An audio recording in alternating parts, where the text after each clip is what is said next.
I think he just leaves it then. So it's the beginning and then they add everything in. So welcome to This Week in Guns. This show is brought to you by the Firearms Radio Network and Patriot Patch Company. This podcast offers commentary on the latest firearms industry news, information, and buzz. I'm your host, Sean Herron, president of FRN. Oh, wait. Sean's teaching people how to keep the blood in. So I'm Mike from the Reloading Podcast, and I'm filling in. You make this program possible. That's right. You. Simply click through our Amazon affiliate link on the next time you're shopping online. A small portion of your sale goes to supporting pro-gun shows like This Week in Guns. And this week, our panelists are Matt and Heinrich from Geeks, Gadgets, and Guns and LFD Research. Tony Simon from The Second is for Everyone and Gun and Gear Review Podcast. And Adam Kraut Esquire, Firearms Industry Consulting Group, a division of Prince Law Offices PC. He also is the host of the Legal Brief on the Gun Collective and NRA Board of Directors. And you can find out more about that at www.adamkraut.com. Now for the disclaimer. The views and opinions expressed in this podcast are those of the individual co-hosts and do not reflect the official policy or position of the Firearms Radio Network and or their employers. Viewer discretion is advised, especially on live shows.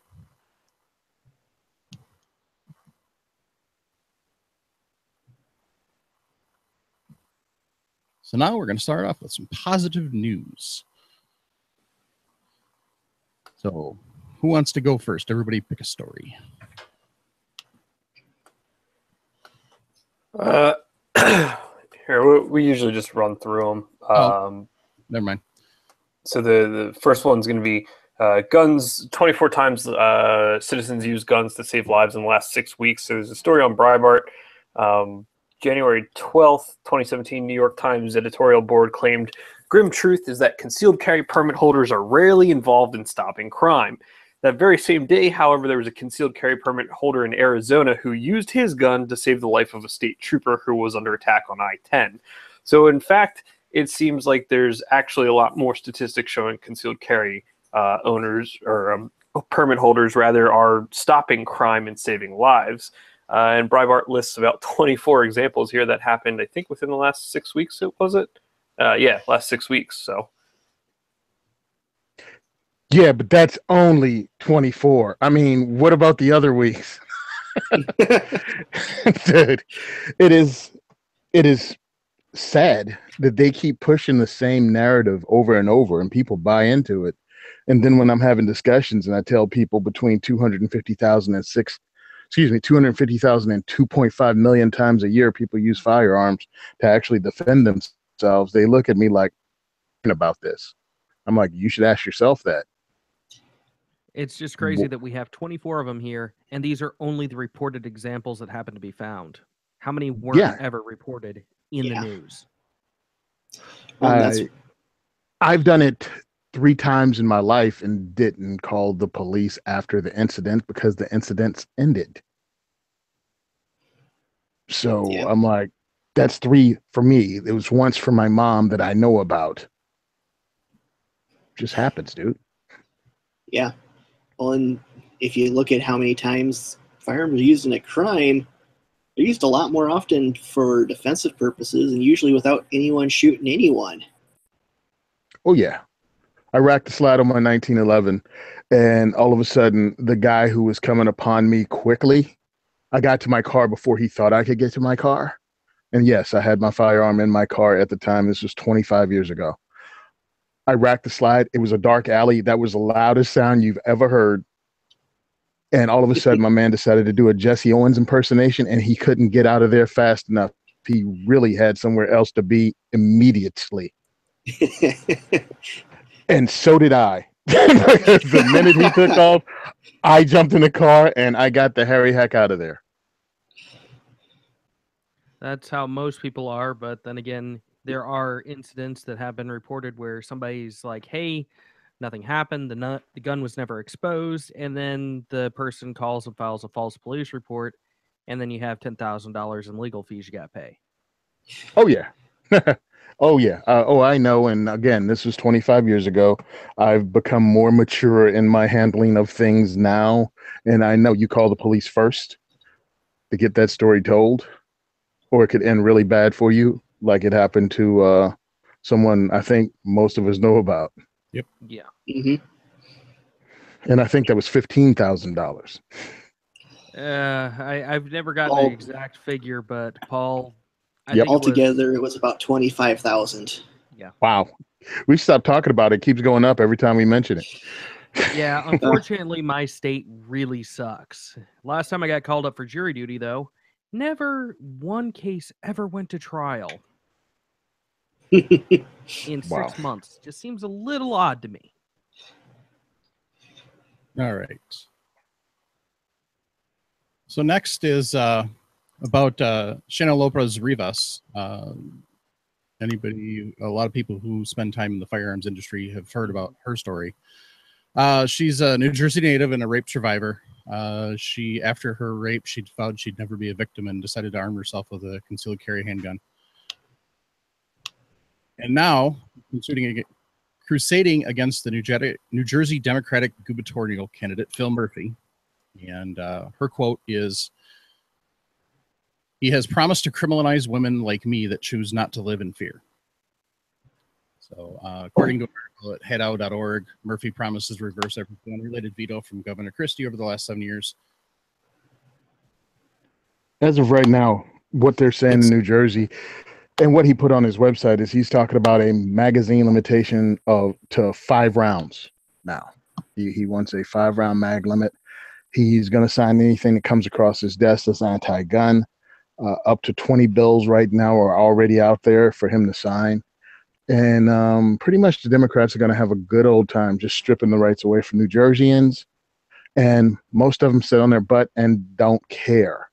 When I bring it up at work, because I work around a bunch of pseudo law enforcement, they go, "We don't care as long as we get a contract." And I'm like, "So you don't care about your civil rights? You don't care the fact that you might not be exempt from this 5-round limitation, magazine capacity limitation.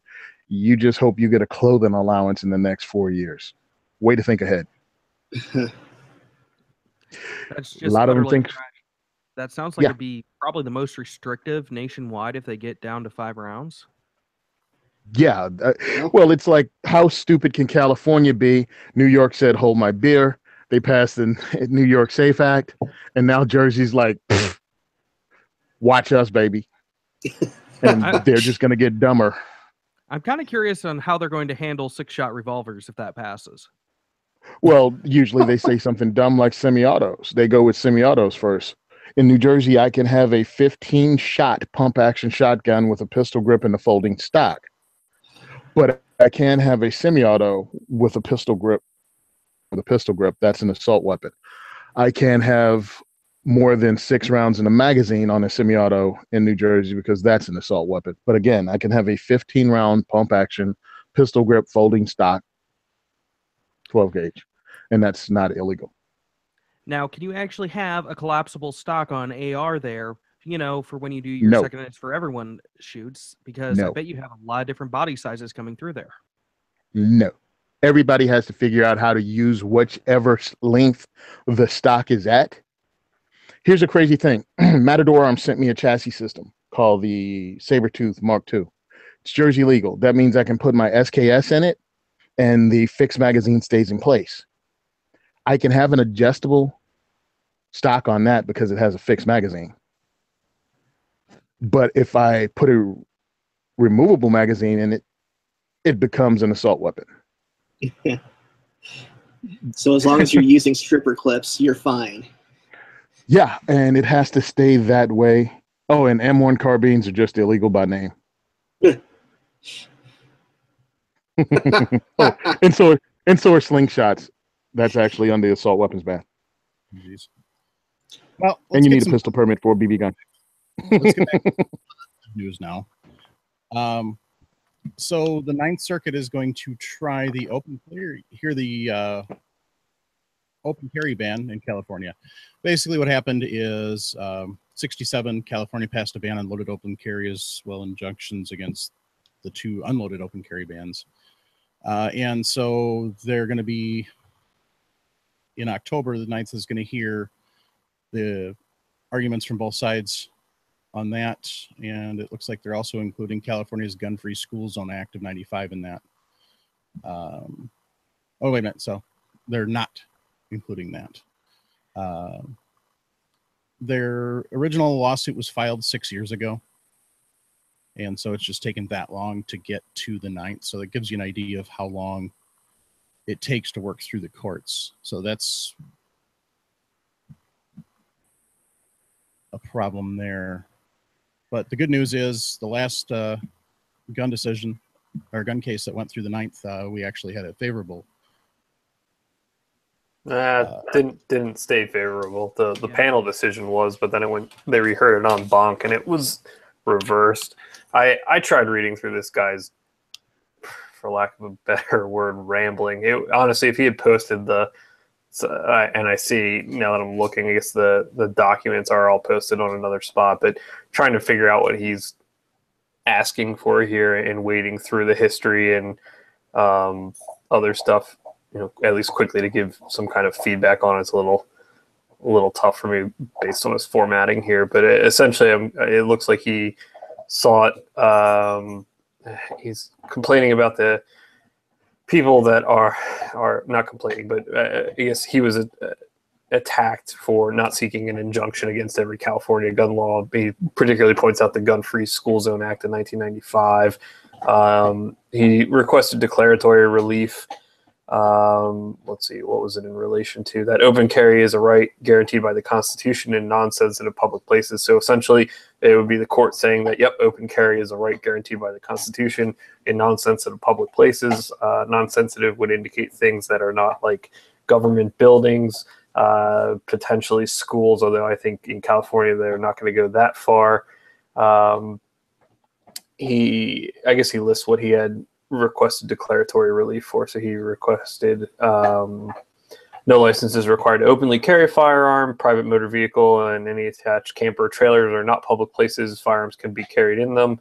Private residential property is not a public place, whether or not it's enclosed by a fence or a barrier, things like that. And then he also, I think he sought injunctive relief as well.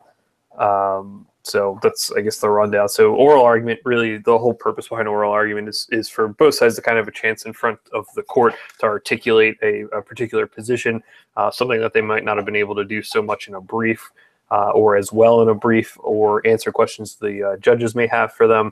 And then, it goes from there. So it's kind of in the circuit courts, you usually request it if you want it. Some, are decided on briefs. So it's we'll see what happens there. Wasn't this part of the reason why the Brutus suit got kicked back, because people could open carry? Yeah, if I remember correctly, part of that was because it wasn't a total ban on. Well, no, there is no. Let me rephrase that. There is no open carry in California. Mm-hmm. Concealed carry, if I remember correctly, because it's totally banned. I think concealed carry you could. It was I think it was the DC one where the restrictions were so much that the average citizen couldn't carry a firearm because of all the restrictions that were in place in order to get a permit. There was no ability to open carry, that it might as well have just been a total ban on carrying. So I think it's DC you're thinking of. Okay.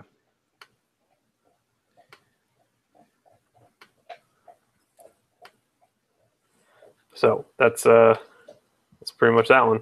Yeah. So next up, Sacramento man gets 5.5 years in prison for illegally manufacturing and selling AR-15 rifles.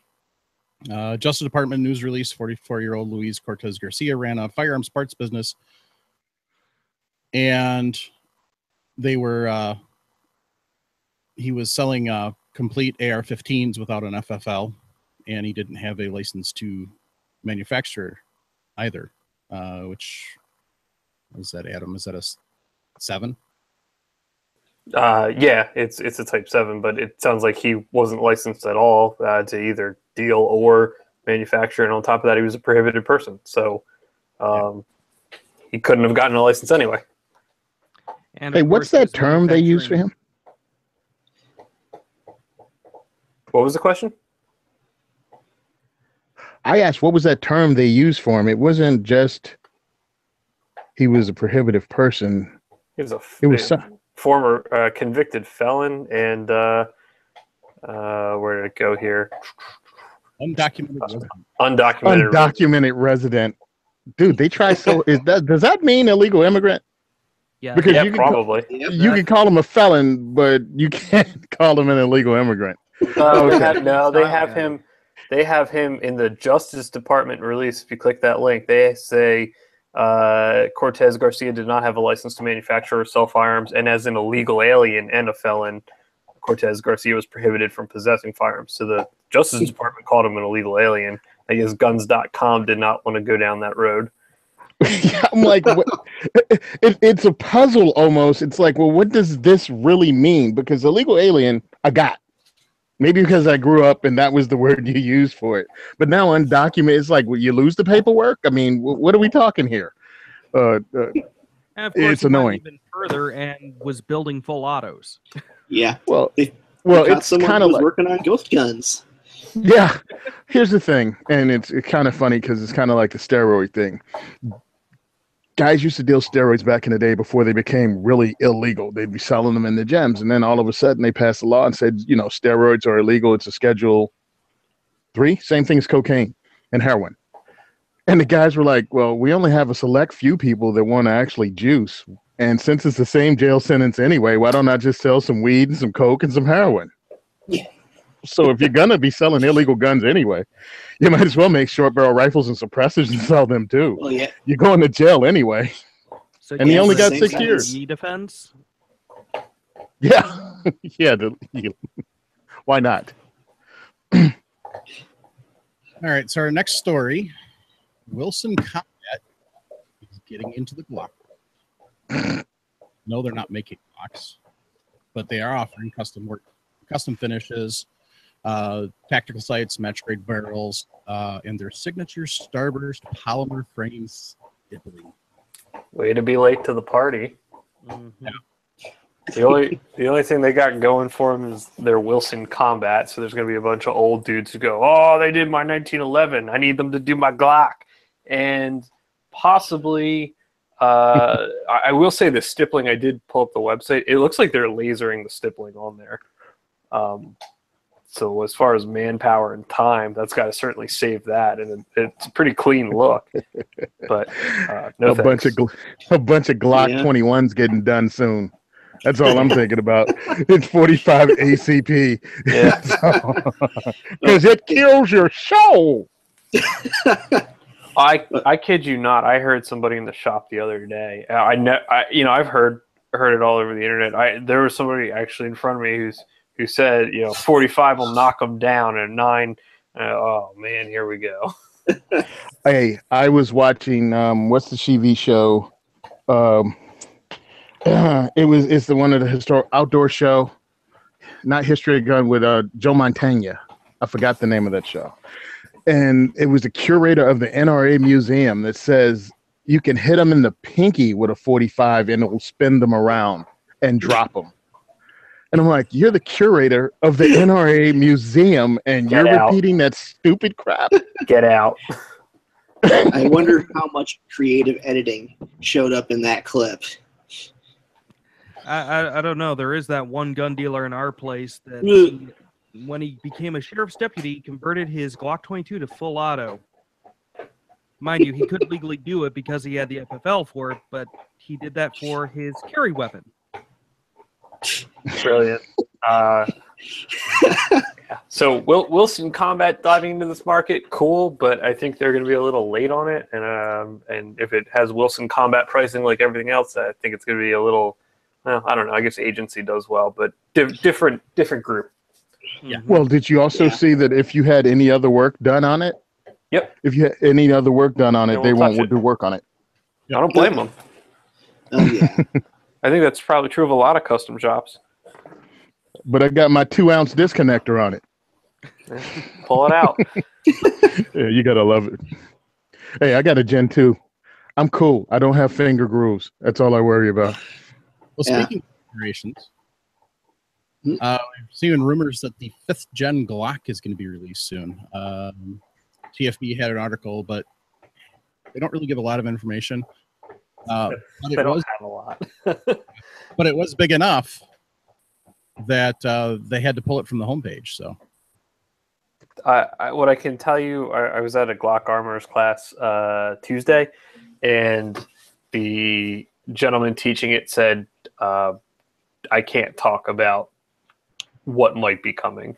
And he also was very adamant about, if you want to know more, read this SWAT magazine article. So I think by the end of the month, you may see something. Just going to throw that out there. Yeah, and you'll notice in the show, in that article, if you can actually find it, they actually list 8/26, 2017. So, about a week away. here's the last part of our positive news. U.S. Optics is escaping California. They're moving to Kalispell, Montana. So doesn't give a date. Right near Glacier. Yeah. Doesn't give a specific date, but they are for sure getting out of California. So it's Tony probably understands this better than everybody else being in New Jersey, but at the same time, how long can you really stay and fight when you're not gaining anything? I guess is my thought. So Yeah, I mean, it's really annoying living in a state like this when you just watch it happen, like sinking in quicksand. Like legislation after legislation that has nothing to do with you or your company, just making it more and more difficult. Plus, the normal taxes and union and everything else and labor laws. But it's like, wow, it's like you don't want my money. Okay, I'll move. And places like South Carolina and out west are going, yeah, come here, please. We'll take you. I mean, what, Georgia building entire buildings, giving them all kinds of breaks? And then you have they're attracting companies. Yeah. And some states like Texas don't have income tax and things like that. Makes it even more attractive. They say Jersey is losing companies and jobs left and right, probably faster than any state in the union. And it's because of just the government is not friendly towards you starting a business or running a business. Heck, they chased Colt out like right after he made the Patterson. He had to leave. Been doing it for how many hundreds of years? Yeah, Jersey has a strong tradition of chasing gun companies out. I'm surprised Henry's still here. Well, they do have the plant up north of me in Wisconsin, so That's true. There's been rumors for years. They're just working on making that bigger. So, but yeah. Well, that's the end of our positive news. So now it's time for the negative part. I'm just going to run through these real quick. There's a terror attack in Barcelona, and then where the van ran into the crowd. The last I saw was 13 dead. That was as of earlier today. However, the Spanish law enforcement got serious about it, and Friday morning they went after in Cambrils, and it just says they killed several alert carnage on one of Europe's most famous streets tonight. A suspect ramming his rented van through a crowd in Barcelona. Sorry. Well, I guess now we all know what happened. Yeah, a little bit. He had one of those high-capacity assault vans. Yeah. Next up, and this is something to pay attention to, Democrats are backing a measure mandating pistols sold by licensed dealers be capable of stamping a code on their ammunition at firing. That's retarded. Stupid. Hasn't this already been proven? Hasn't this been proven not to work? Yep. Yeah. Okay. The stamp lasts for about the first box of ammunition, and then it's worn off the firing pin. Nice. It's introduced the Make Identifiable Criminal Rounds Obvious Act, or MICRO. If they could only if they could make people stop killing each other. Why don't they just pass a law that says it's illegal to kill people, and then it would stop? Yeah. Mm-hmm. That seems the most obvious way. It's really annoying doing what we do and being into the gun world like we are, that you have to stop and explain to people how this doesn't work. And it's like, this is the 50th time I had to explain this week.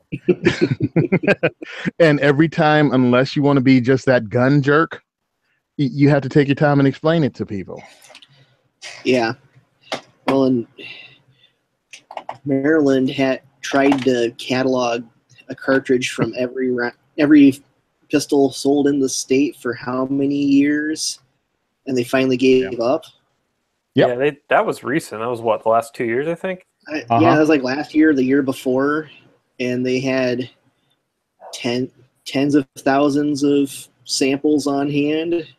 I think it was something like $20,000 or $30,000 of scrap brass that they turned in. Yep. So, well, they had so much that they really couldn't even, not only could they not categorize it, but they couldn't find what they were looking for if they had to look for it. It was like, great idea. They never used it once for anything. They never used it once that they didn't already have the person caught and their gun. But here's the flip side. Like They're probably going to try and bring this back in 5 years because someone's going to get the bright idea. Hey, what we'll do is we'll have them scan them all into a computer. Then we pick up cases and use that to compare against a database. Another lousy idea. What do you mean? You mean in 2015, nobody figured out to put it into a computer? We are talking about the government. Yeah, the computer thing might be a fad. Let's not buy all into that. I know. Let's just wait, see how it works out. Our Apple IIes can't handle graphics processing like this. You know how many floppy this will take up? It'll take me 5 hours to change all the floppies through to search the entire base. So speaking of good ideas, junior senator from the lovely state of California, Kamala Harris, has decided that it's time to try and run up. It's past time to ban private ownership of assault weapons. This is her platform that she's coming out screaming. However,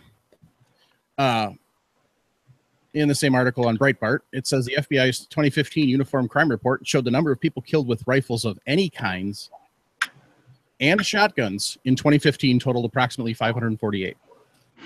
Nearly 3 times that many, approximately 1,573, were stabbed or hacked to death. I really think Miss Harris needs. I think people should put her on every show. I think this needs to be heard. I think actually because they're talking about prepping her for the next presidential run. Yeah, that's the whole thing. That's why they're putting her on Front Street. So I think it's really important that we get her out there and we let it be known that this is what she thinks, because it worked out so well for Hillary. Yeah, but her constituents won't care. I don't care about her constituents. They're not going to get her into the Oval Office. You know what I mean? They can. She's a state senator, right? Yeah. No. Yeah. She's a federal. Oh, she's federal? Mm-hmm. All right, cool. But my thing is, go ahead and be anti-gun, because it really, like, blatantly, openly, we need to go and like, ban this and confiscate.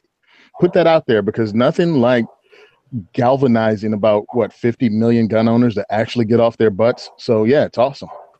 Mm-hmm. That's the only thing that gets them off their butts. You have to tell them you're going to take them.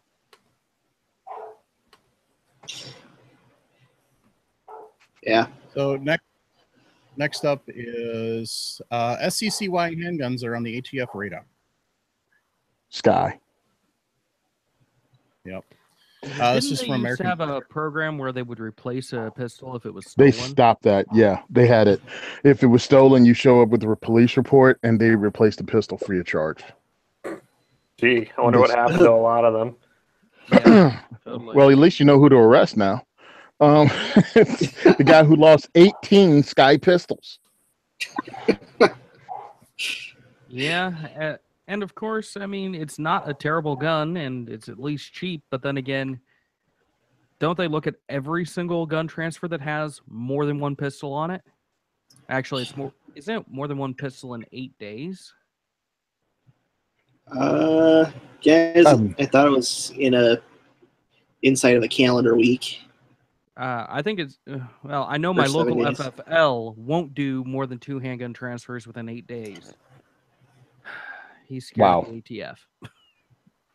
Yeah, I wonder what's up with him, because I've watched guys walk out of Cabela's over in Hamburg, PA, with like 3 or 4 high points because the guy was like, my truck gun, fish and tackle box gun, whatever. Yeah, well, this is one of those kitchen table FFLs that I have to use because all the actual gun shops are in another state. Gotcha. Yeah, I mean, my thing is, and this is what I've heard, most of these guns that are used by criminals are either stolen or it's like some kind of straw purchase. So, yeah, good. All right, check it out. I mean, if you have multiples. I was listening to the story that was told about this, and the guy bought multiple Sky pistols. ATF called the FFL. FFL put them on to who purchased them. He went to the guy's house, and they said, where are these 2 pistols with the serial number? And he showed them, and they were like, okay, have a good day. So, I mean, ATF doing their job. They didn't kick the door in. They didn't seize any firearms. And again, cheap guns are used because, well, they have other stuff. Drug dealers have other stuff to do with their money. You need to buy spinning rims, gold necklaces, and fronts for your teeth. So you got stuff to do. Yeah, because that's what they do, because all drug dealers look like Flavor Flav.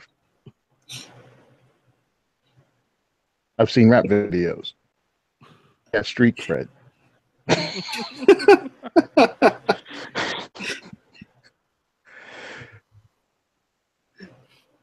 So, down in Florida, Bloomberg Group puts gun store owner out of a job.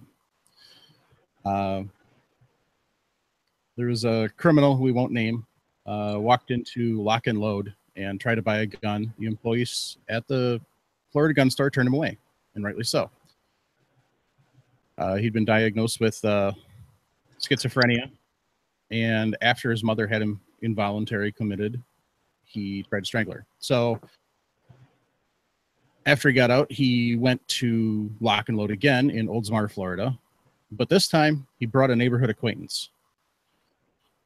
And outside the store, the neighbor turned the 12 gauge over to Bishop, who said he wanted to use it to protect himself from getting them. However, the criminal used it on his mother instead, and he's now serving 2 consecutive life sentences in prison. But unfortunately, the Brady Center to Prevent Gun Violence didn't try and go after the neighbor. I don't see anything here about the law enforcement going after the neighbor. Instead, they decided to go after Lock and Load. And so Lock and Load's now out of business.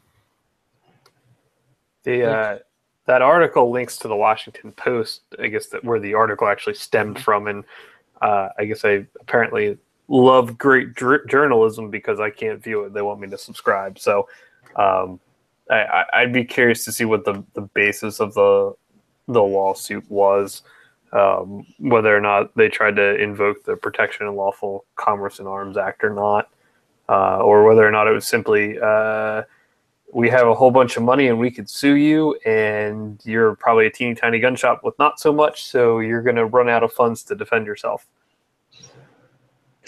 Yeah, because I was thinking the same thing about the Commerce Act. I'm like, wouldn't they be protected by that? But yeah, thinking about what you said, Adam, they just might have went, you know what? We don't make enough money to keep fighting this, so we'll just sell out and retire or go into some other business.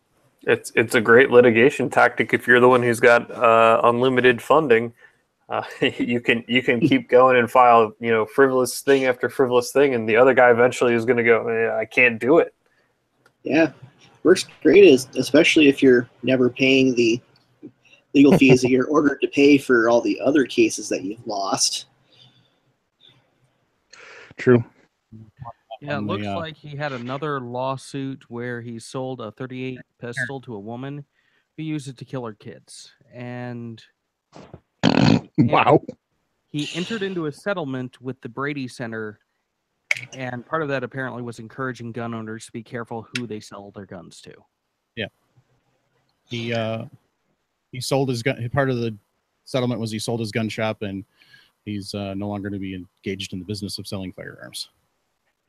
He just sells knives now. And he goes to Nothing guns. but Bokers and Benchmades as far as I can see. Don't forget the stun guns. Yep. Nice. Beef, going to gun shows and selling beef jerky. Beef jerky, stun guns, and knives. And throwing stars. Yep. Definitely throwing stars. Yeah. All right, our last story in this section is Paul Ryan Never heard of her. from my grade. Exactly. And Mitch McConnell, our mum, national reciprocity for concealed carry. All those who are shocked, please raise your hand. Exactly.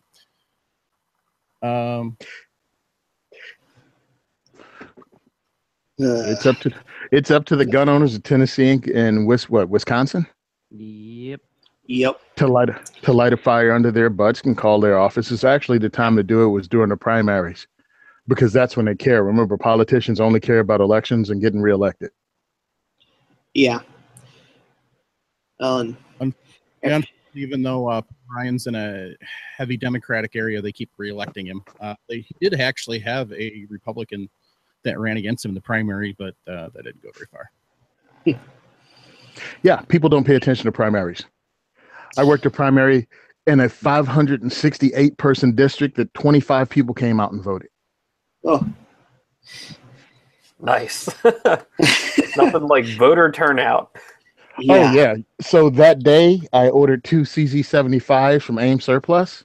So it was really productive to me because I was able to pick them both up for like $230 each. It's awesome. That's the two things I remember. Nothing is happening, and I got a great deal on a couple of pistols. And I have a strange feeling that every single person in that district complains about their representatives and that voting doesn't matter. Probably. Yeah, your vote doesn't count.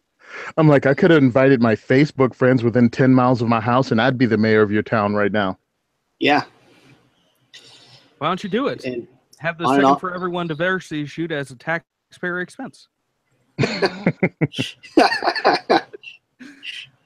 Hey, Adam, I need some help. Not this time. Adam's like, new phone, who this? Pull it a Sean here. So, Tony, are you offended? Yes, I'm totally offended. All right, because I knew somebody'd be offended because this is the I'm offended section. So, we're starting off with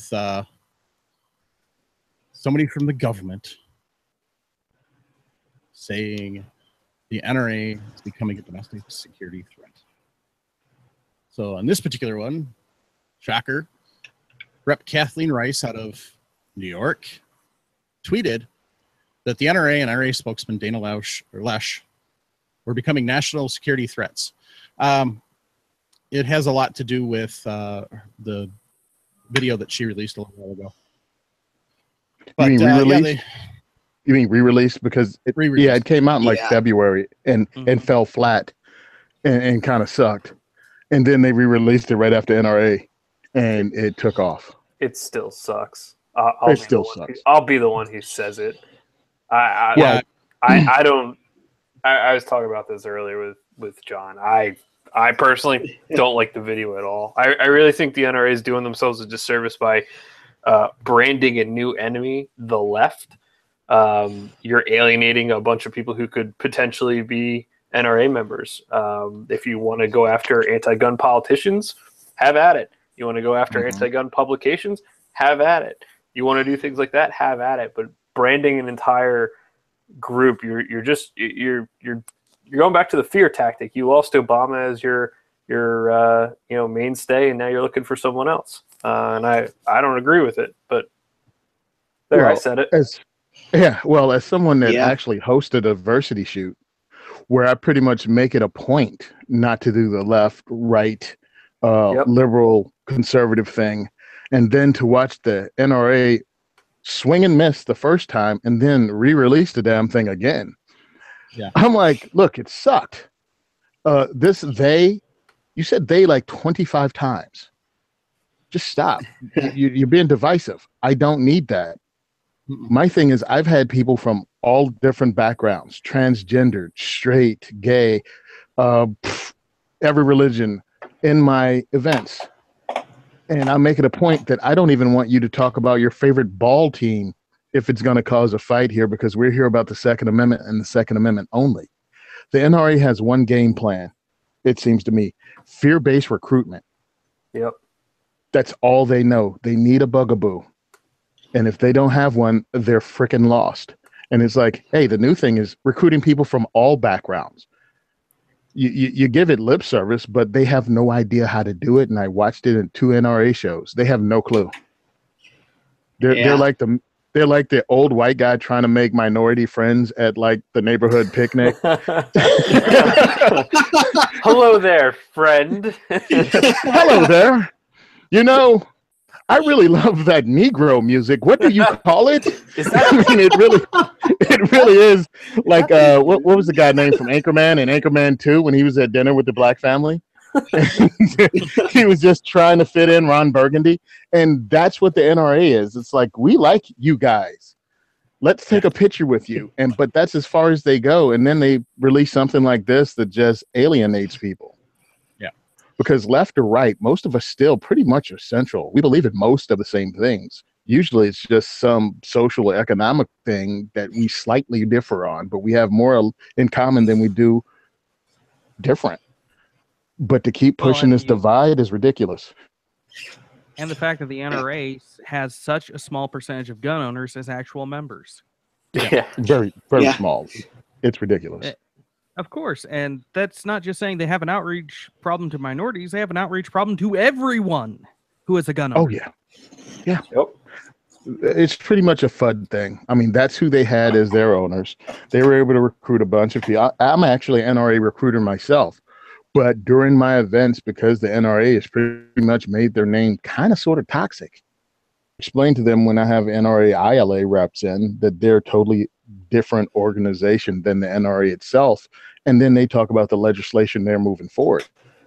You know what I mean? I mean, it has to be like a line. No, this is NRA ILA. They're the legislative branch. This is what they do.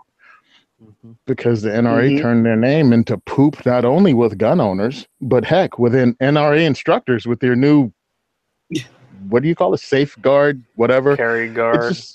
It just seems that they're stumbling all over themselves and have no idea what to do. Yep. Now they actually have to go out and work for new members rather than having people driven to them. Yeah. And they don't know how to do that. No clue. Yeah, like I said, I think they're going down the wrong road chasing this. Yeah, I've said very publicly that I don't agree with the fear mongering to generate membership or anything like that. I think a more upbeat, positive message, educational things like that will invigorate current members and draw new ones in.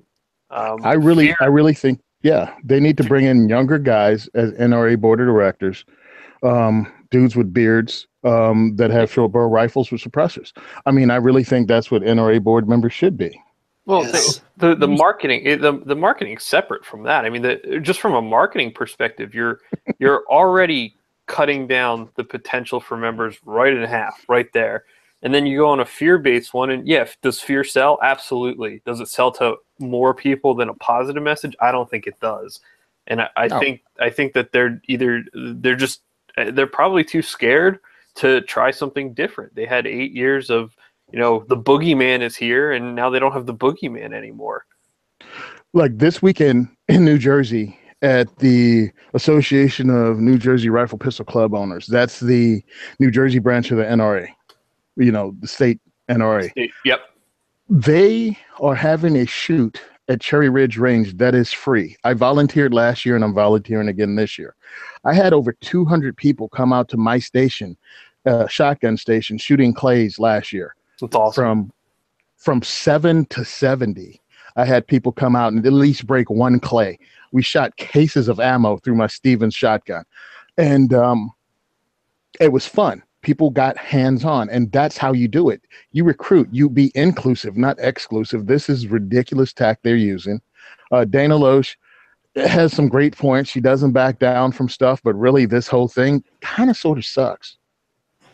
And they really need to change their direction. Instead, though, they doubled down on it again.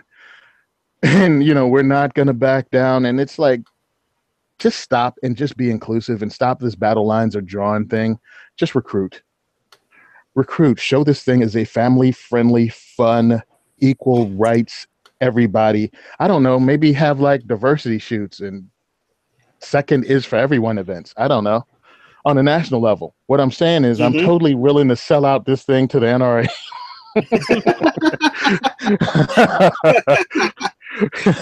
I'm willing to set up a national, the second is for everyone diversity shoot. Start a 50-state tour. Yeah, fund it like Bloomberg. Fund it like Bloomberg does and just dump a buttload of money in, and we can like bust really cool companies around and like have them go to shooting events in every state. Yep. Rent out the Magpul bus. Just that bus will have to avoid driving through New Jersey and New York.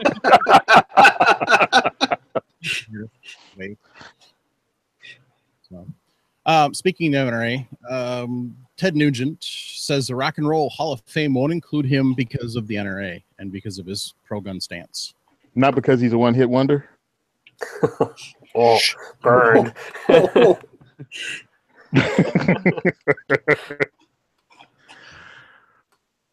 Yeah. Yeah, I don't know if that's true or not. No, he's a one-hit wonder. I don't know. I know two of his songs. Smoke on the Water and what? Cat Scratch Fever? I was going to say Stranglehold. I like Stranglehold, but yeah, there's Cat Scratch Fever, not Cat Scat. Yeah, Gloria Gaynor said she's not in the Rock and Roll Hall of Fame for the same reason. Not that she just had one song, I Will Survive. I met her. She's a real nice lady, though.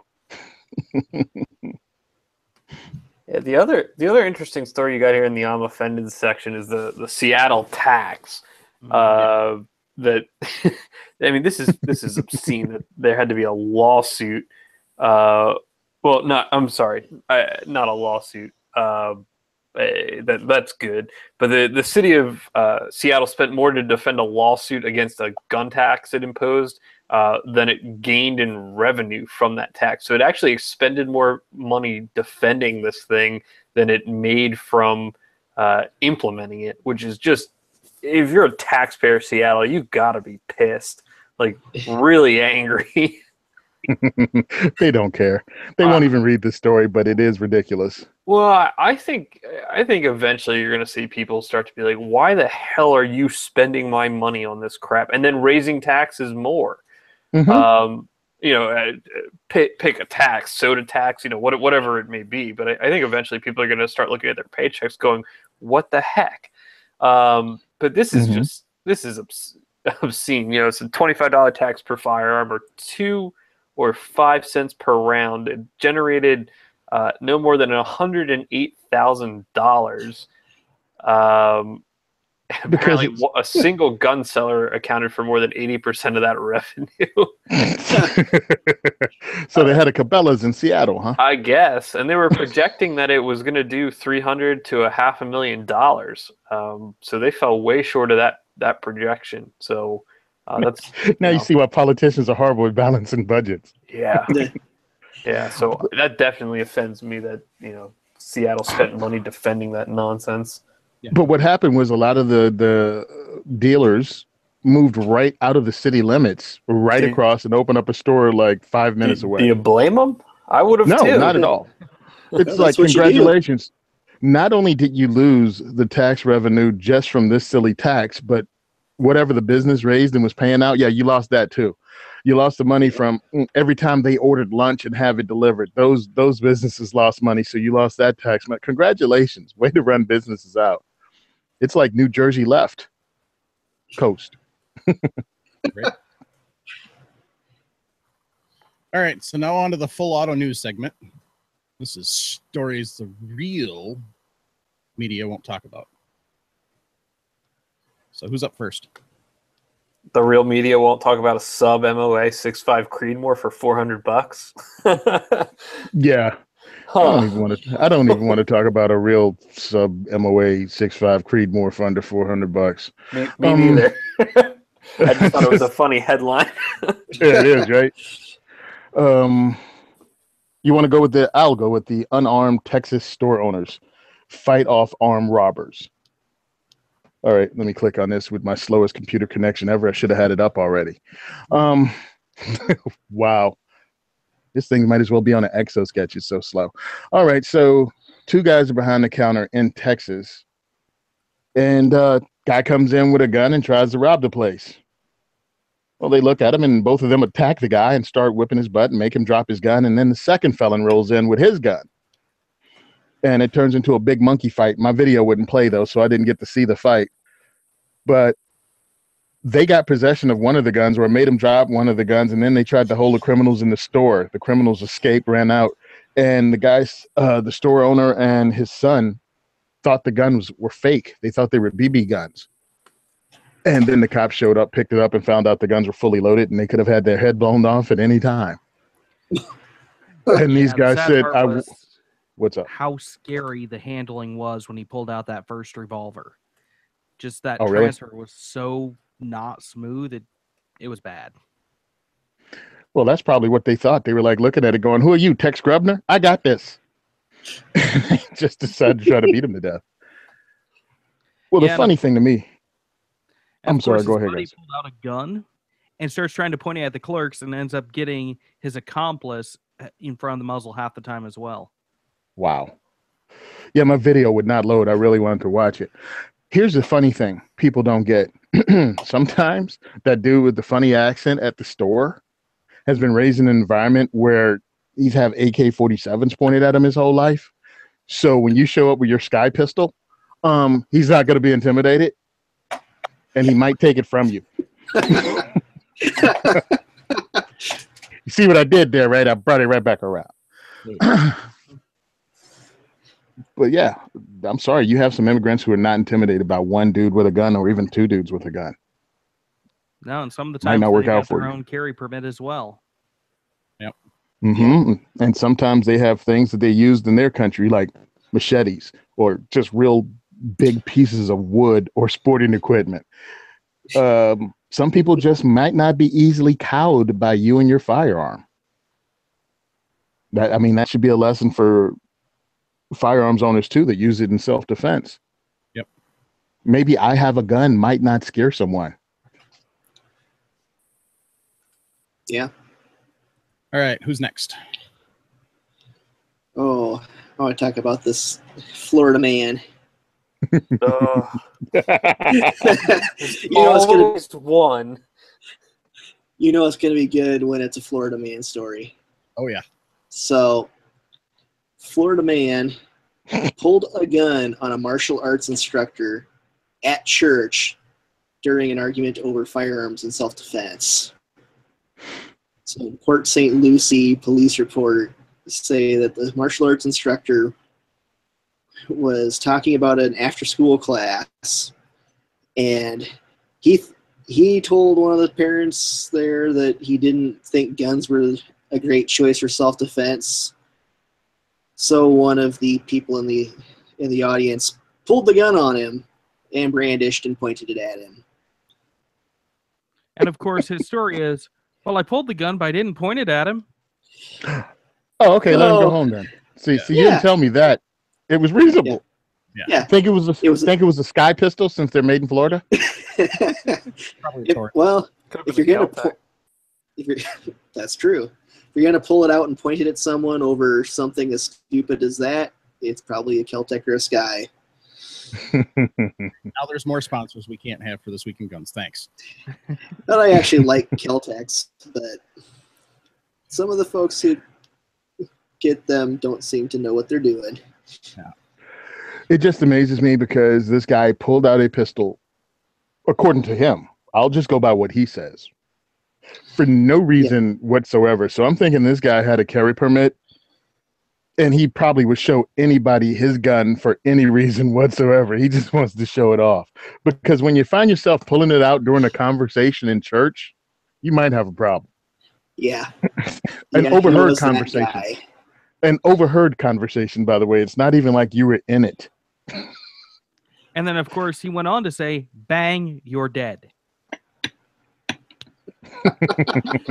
I have a feeling that's not going to go well for him in court at all. No. Well, he's No, 61. that's He's 61 years old. So I'm thinking if you sit down and talk to him, his family or friends, you'll hear lots of stories like this one about him.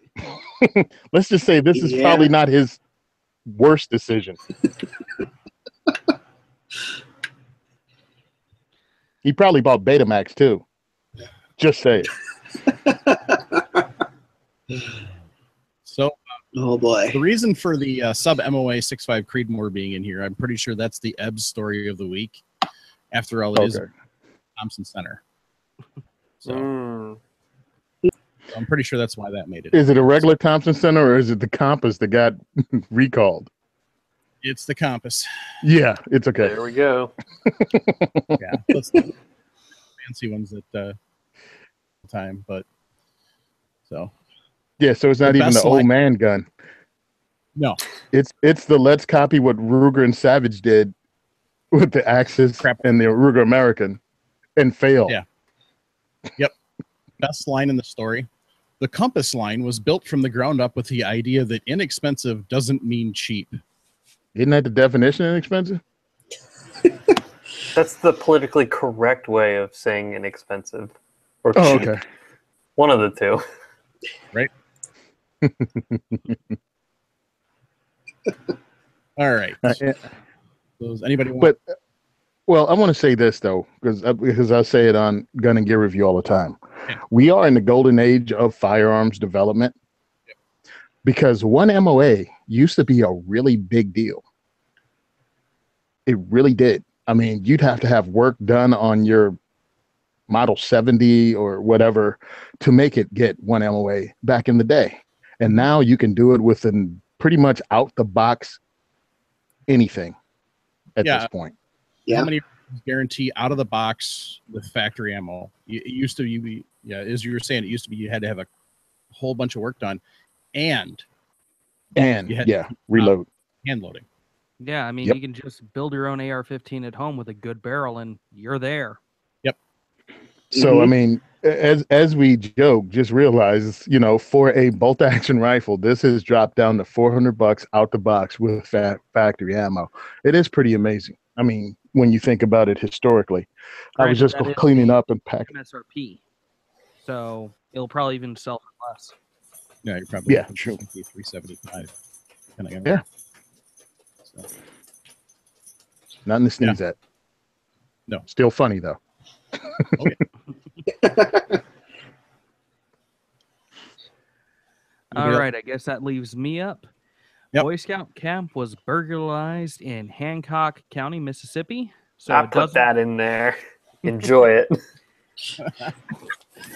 A dozen guns and a pickup truck were stolen from the scout camp, and about half the guns were discovered in the woods. Still on the property. Granted, that still leaves half of them missing. So I'm assuming Boy Scout camp, that's 22s, right? Yeah, and shotguns. Yeah. And if you're going to run off with a dozen firearms, you need a truck to carry them. Yeah. Oh, there's a special place in hell for those two guys. I really hope that they throw the book at them. Yeah. Well, there's how many felony counts of stealing firearms they could hit them with. Yeah, well, we'll see. It particularly stuck out to me when I saw this article earlier today because I actually learned to shoot in Boy Scouts. and down at summer camp. So I actually called down to that council earlier today to see whether or not they were able to replace the firearms if they hadn't, if they needed funds or anything for that. Because I was going to find a way, if they needed it, to raise some money for them and donate some of my own money to get them guns for the scouts. But it sounds like they're getting taken care of and squared away, Good. Well, which is good. But that's because of a bunch of people probably like you who went, yeah, no, this is BS. yeah, it is BS. Screw it those is. guys. I mean, really, think about it, though. I'm looking at what they have. Nothing there is going to net you a lot of money. No, I mean, I can Nothing. tell you the camp by me, it's I don't know if they put them in service yet, but they just got Ruger Americans. They were using, when I was in Scouts, they were Marlin target rifles. And I went down last summer. I forget what was down there, but they weren't by any means like, super expensive or super nice guns or anything like that. No, I mean, I'm looking at them. Yeah, they're used and beat up and shot by kids. I mean, it's not like you're gonna get a lot of money even trying to pawn them off. Probably less than $100 a gun. Yeah, but there's a special place in hell for those too. So I really hope they end up spending some time in jail. I hope they drop the soap a lot. Yeah. It is kind of hilarious how many people in the gun media are former Boy Scouts. It seems to be a large percentage. I'm still in my troops committee, so I'm still active with my old troop. After I got out of law school, I finally had time to go back, and it's cool. I mean, it's great. I think it's really good giving back to an organization I got a lot out of. Yeah. Yeah, that's pretty cool. Yeah, I'm on our shooting sports board for 4-H for our county. Nice. So. Member 4-H. I was a member for 4 years. Oh, we have a blast. We have archery, air rifle, air pistol, 22 rifle, 22 pistol, muzzle loader, and trap and skeet. And wow. We are blessed as a county that we can take a kid who has nothing and provide everything for them for any of those disciplines. That's awesome. That's That really is good. awesome. Yeah. I mean, Adam says it, I say it. I mean, it's obvious. Once you put a firearm in someone's hand in a safe way, in a non-threatening way, in a welcoming way, it creates a lifetime of memories, if nothing else. Mm-hmm. And it also, and if you talk about the civil rights aspect and it's your right to have this and people want to take it away, people all of a sudden put a face on it. I mean, it actually means something. It's relevant. If you've never shot a gun, handled a gun, and someone's talking about the Second Amendment, you're like, I've lived my whole life without touching one of those things. So what's the big deal?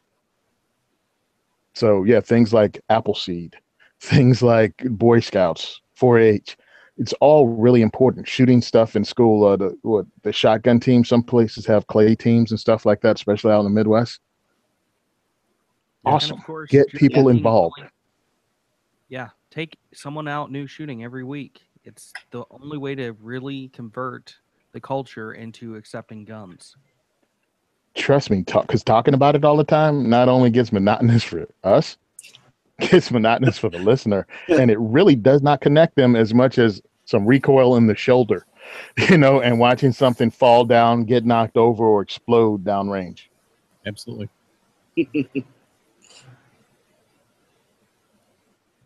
It's something primal about breaking stuff at long distance. Oh yeah. Yeah, the look on a kid's face when they get to look at that first target and they see that they actually put holes in it and they're just excited, or and then as we start to work with them and they watch that pattern that covers the whole entire 8.5 by 11 target at 10 yards, then they start to see it get down to 2 inches and 1 inch and tighter, and to see the excitement in their eyes as they're shooting and watching the groups, and they're hooked. And this is how us as gun owners have the advantage over the anti-gun side. They don't have anti-gun cookouts. You know what I'm saying? They don't have cool anti-gun events like we do, because you get to see stuff happen at our events. Right. You get to break a clay for the first time. You get to knock a silhouette over, you know, with a 22 rimfire and stuff like that. You get to even plink a can and just shoot it down. We have all of that, and we have that advantage, and we need to take advantage of that. And of course, we can go out and enjoy our hobby together. So it's another bonding experience where, what do? Go to a rally to yell hate at another group? Yeah. Yeah, I mean, it's fun. I mean, you can go to a range, and I mean, it's some of the most open and friendly things you will see for the most part. Sometimes you see some of the worst safety violations you've ever seen in your life, but whatever. Swallow your heart and go shoot somebody's really cool gun. I mean, I had a guy who had I mean, it's tons of guns. Josh Prince with his Beretta 93R. Yeah. His fully automatic little Beretta that you're not really going to ever see one in real life anyway, is allowing perfect strangers to shoot it at the machine gun shoot at Stone Mountain, right? Yep. Not Stone Mountain. What was it? Yeah, it was Stone Mountain machine gun shoot. And I'm like, we were talking. Actually, you brought it up, Adam, when we were there. You said, how much would it be if how much would you sell it for? And he said, $250,000. And then you say, you want to shoot it? Sure. You tell me somebody that has something worth $250,000 that they'll let anyone else touch. Here's my Lamborghini. Want to drive it? No, not happening at a car show ever. Mm-hmm. So, I mean, we're open people. We have fun. And it's like, we have to take advantage of this and grow the culture. And alienating people by calling them they and screaming about the left and doing silly stuff like that is not helping. Right. No. So go to the range, let someone shoot your Sky pistol, and bring someone else into the shooting community. And then go buy a better pistol. Yeah, buy a Glock from Wilson Combat in 45 ACP. Oh, man. That is on 45 Gap. Oh, 45 Gap is the bomb. They have a 45 Gap here for sale over at Tanner's in PA, and I so want to get it. I told them it has to be under $300 and I'll buy it. It goes, no, because I'll just take out the barrel and put in something else that makes sense. Exactly.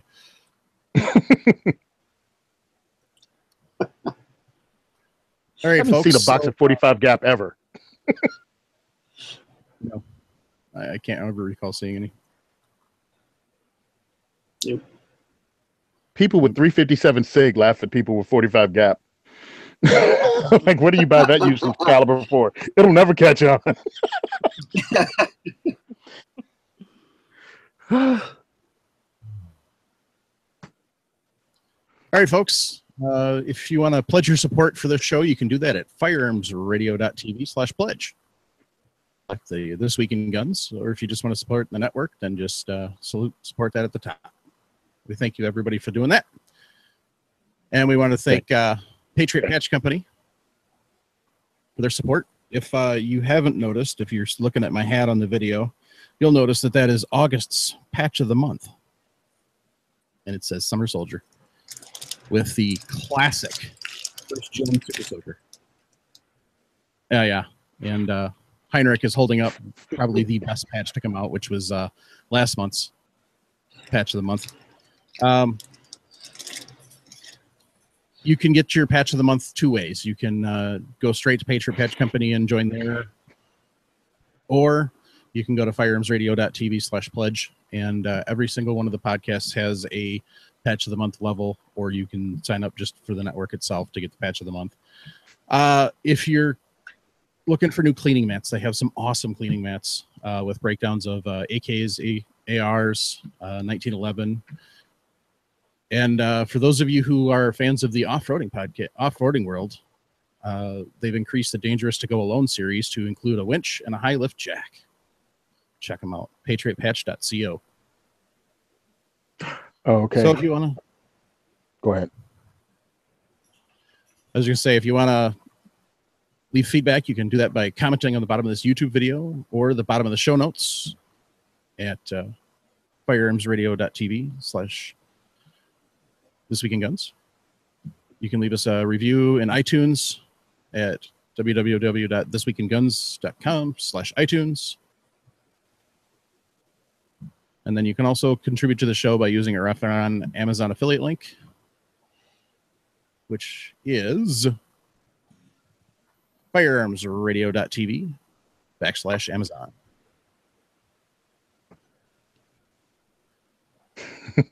And if you want to buy a Sky pistol and donate to the Second is for Everyone.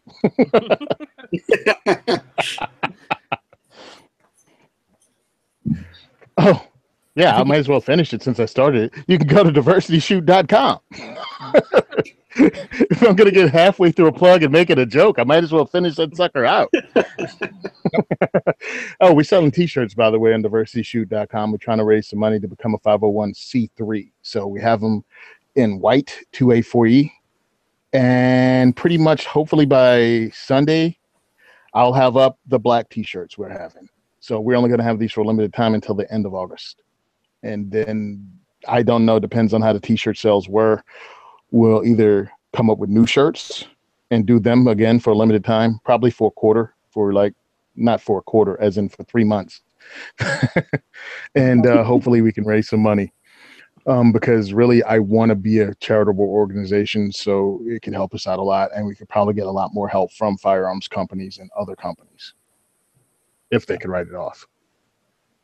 And we're also building a 2A4E AR. So if anybody wants to help with that, pretty much I need buttstock.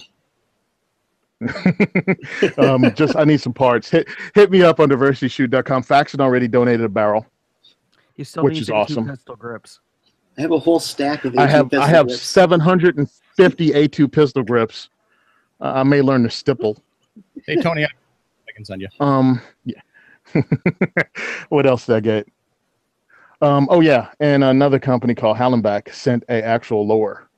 Nice. So that was awesome, and it's really well. I compared it to the Blem PSA lowers that I have, and I was like, wow. Whoops. There's a huge difference, at least in quality of fit and finish. I mean, the finish, you know what I mean?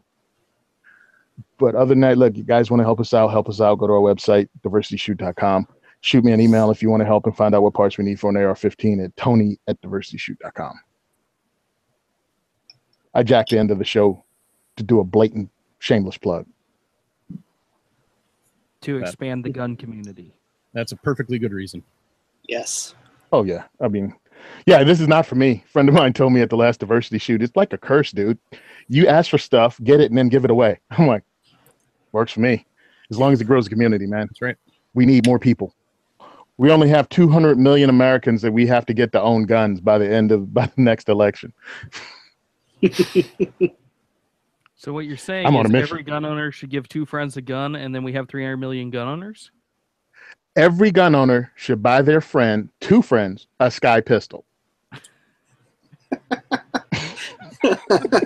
Some in the gun community, Tony. I'm going to get them as an advertiser, darn it.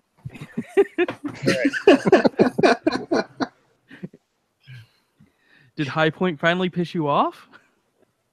No, actually, High Point was awesome. High Point was awesome with me. They helped me out a lot. They donated the 9mm carbine to the diversity shoot, and I have a lot of people shoot it and went, wow, how much is this? And I'm like, under $300. Mm-hmm.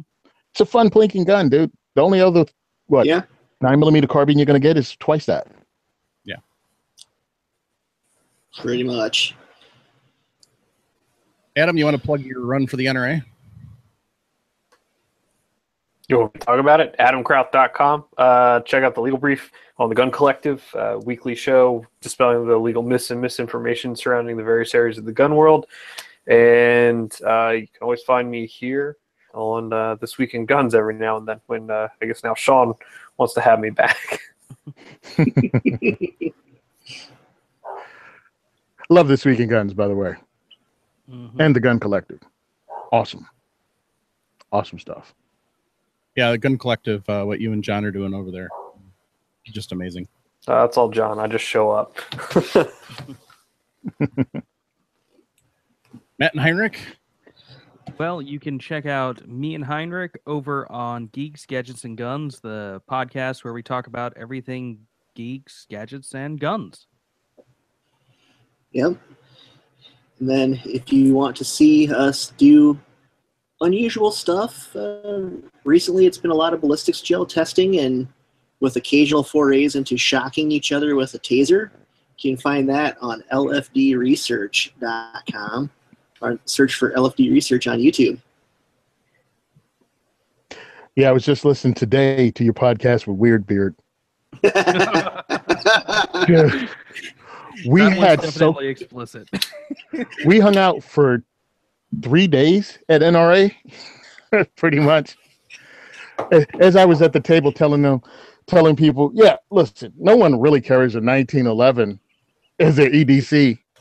He just throws his spare mag on the table in front of me. What was that? I was like, never mind.